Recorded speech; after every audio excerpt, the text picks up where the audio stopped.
We were really excited when St. Louis University agreed to do the polling for the Missouri Immigrant and Refugee Advocates on immigration. It's always good to know what people are thinking and what they're saying, and it's important when you're doing this kind of work to be sure that you have a sense of the pulse, that is, where people are at.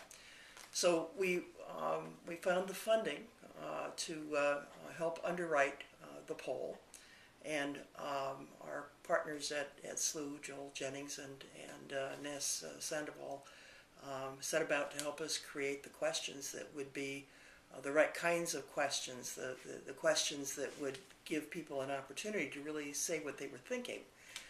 And the interviews were not short. It took 15, 20 minutes for each of the interviews that the call center finally engaged in, the call center that was hired to do the polling, engaged in with over 800 folks, that is 800 households in the state of Missouri.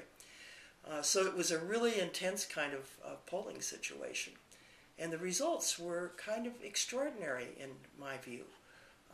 In a state that has been called at best a purple state, certainly these days maybe a red state, folks really do understand that immigrants are central to our culture, that this is in fact a nation of immigrants.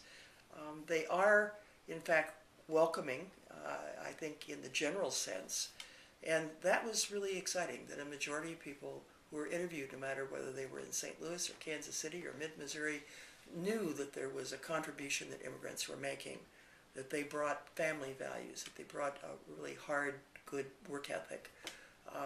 Those were things that were really important in terms of learning where Missourians were at.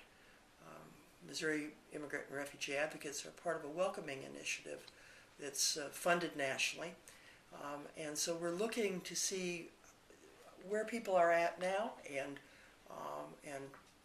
where we might be able to help people move to understand the whole nature of immigration reform in a more thorough way.